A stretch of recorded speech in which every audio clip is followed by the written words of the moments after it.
guys haven't noticed, I've been trying to do weekly updates on the Fairmont build. So,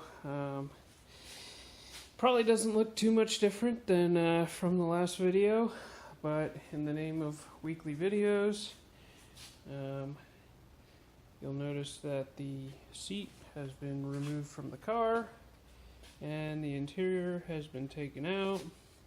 There's all kinds of this undercoating like I was talking about in the last video, this stuff, and just from scraping all that garbage off, I've gotten close to 50 pounds off of the car, which is awesome.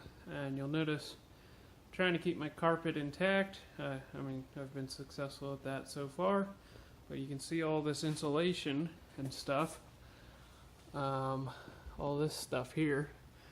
I'm gonna guess we're probably gonna see another 50 pounds of that alone taken off of the car as well.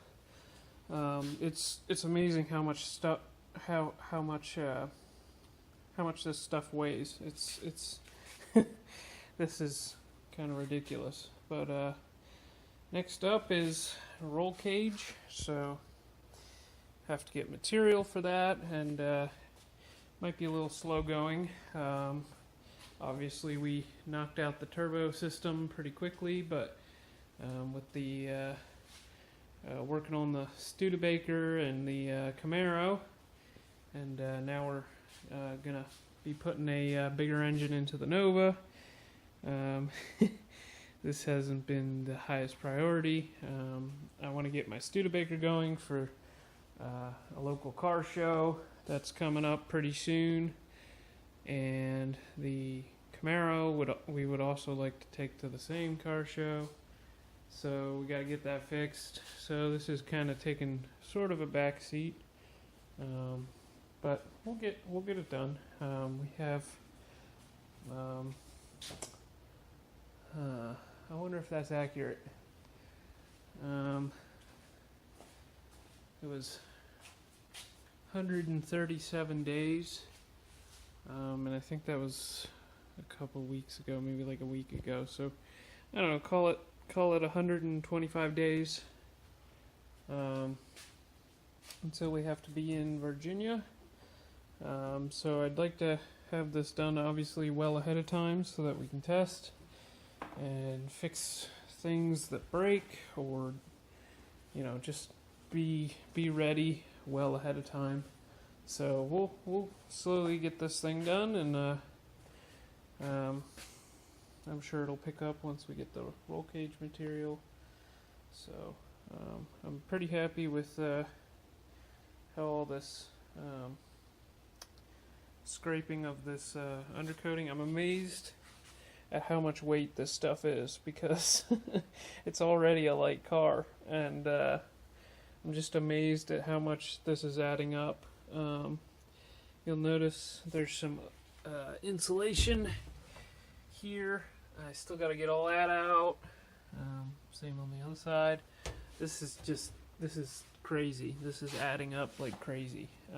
So I'm excited to see what the car weighs when we're all done, and then we'll probably have to throw some weight at it. So put some weight bars in the back and play around with some preload and that sort of thing, and we'll see how it goes. But that was kind of our goal. The front subframe, we lost 40 pounds just in the subframe, and then going to the manual rack, that was even more weight.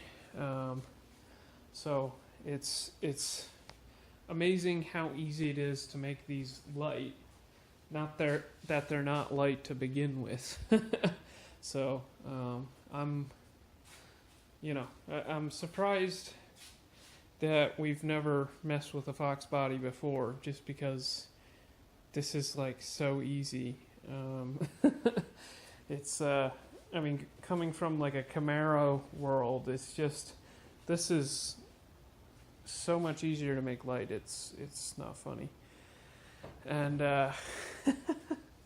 but you can see the dash is most of the way out. I'm just trying to keep it up there a little bit so I can get the rest of this coating off, and we'll get it dropped down, and then we can start cage work. So I keep going back and forth on whether to keep the heater or not. It's very easy to delete it, and it would probably be pretty easy to add it back in, but obviously there's just a couple holes there in the firewall. So I'm, partially tempted to get rid of it just because of the weight, but it's also a pretty light system, and I don't really see driving this car in the winter. It's definitely going to be more of a summer, street strip car. So I may just say, forget it. Let's just delete it and move on. Certainly, even if I were to keep it installed for drag week, I was planning on just running a loop here, just to seal it off and not have to deal with it. I wasn't even planning to plumb it in just to make things simple for drag week, but it's sort of tempting to just delete and move on. I'm planning to run a Megasquirt Gold box, and with that I'd like to run my Raspberry Pi dash that I had shown to you guys in another video, and it would fit in here pretty well.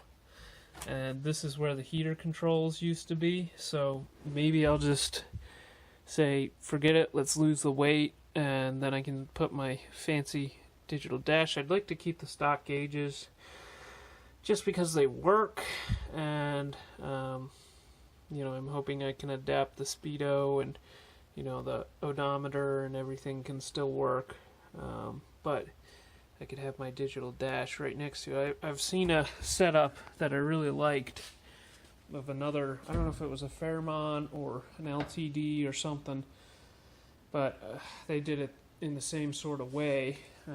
Here, let me grab the dash panel. They did it in the same sort of way where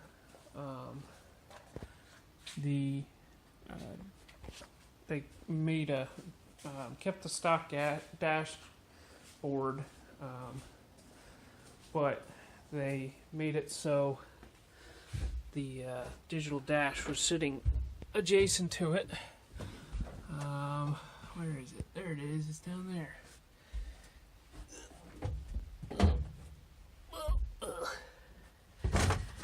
Alright. So I really love the faux wood. That's probably one of my favorite parts of the whole car. I just love all the 80s goodness, but yeah, essentially there would be the one gauge there, the one gauge there, and then somehow make the digital dash look nice in here.